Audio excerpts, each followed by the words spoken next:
Hi there again, it's Rachel, founder of Parenting by Heart. This is the third and final tip that will help you create more peaceful holidays with your children. This time we're going to talk about what really causes negative behavior in our children and ourselves so that we can effectively and respectfully handle misbehavior when it does happen. So when we're faced with a child who is defiant, disrespectful, uncooperative, or aggressive, we want the behavior to end now. Of course we do, and that behavior is not only frustrating to say the least, but we also know that many of those behaviors will lead to problems for our children later in life if they keep happening.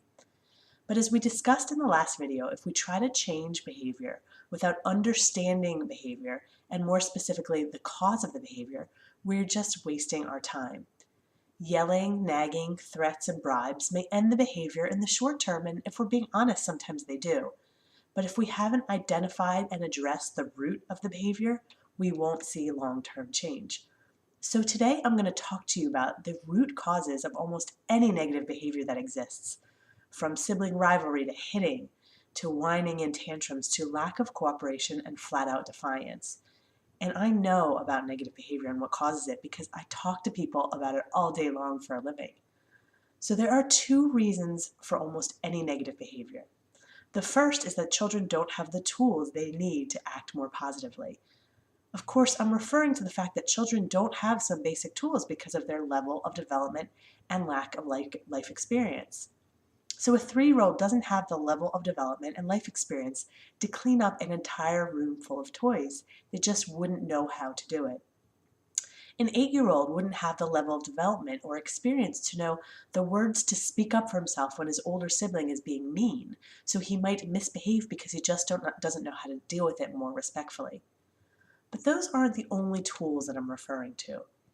Kids also misbehave because they don't have tools like knowing how to delay gratification. They don't have the level of development or experience to know how to choose the boring thing when they have the option of doing something fun. So if you're asking your child to turn off her video game, to stop and get ready for something else, she doesn't necessarily know how to pull herself away from something that she enjoys so much to go do something that she really doesn't necessarily care about. But what does her behavior appear to be?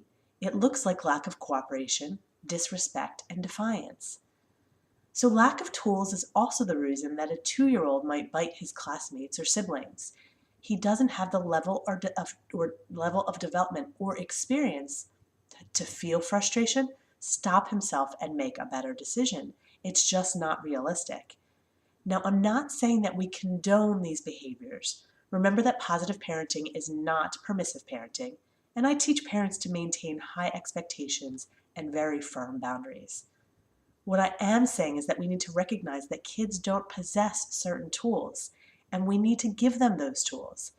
They don't have the level of development or experience to handle strong emotions without being disrespectful, to control their impulses, and to delay gratification. We don't need to punish them or yell at them for not knowing how to do things. We need to teach them the tools for doing these things.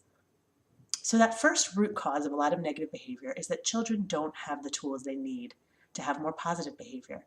Now the second root cause is related to what I call the yuck factor.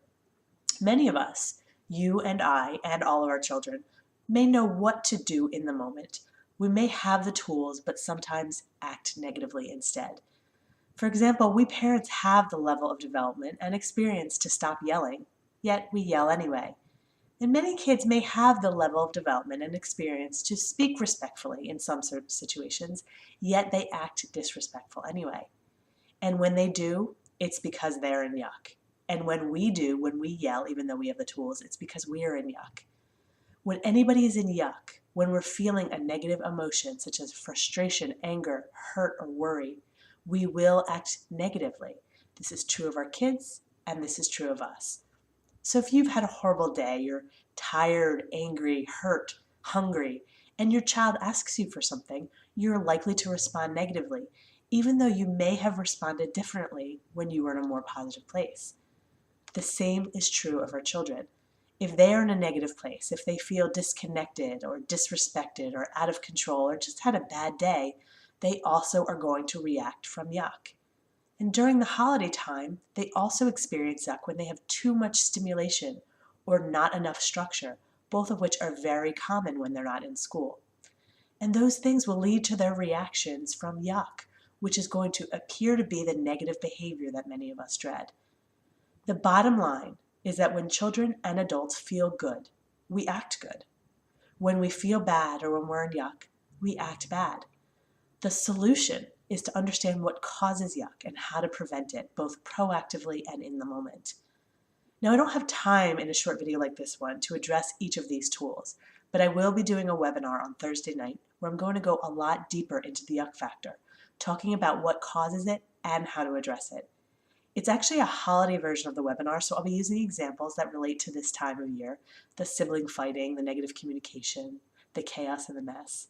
And you'll be able to ask me any questions live at the end of the presentation. So sign up for that webinar via the link in the email that came with this video. And even if you can't make it at that time, sign up anyway because I'll be sending out a replay to everyone. And let's make sure your holiday season is as yuck-free as it can be. I'll see you at the webinar.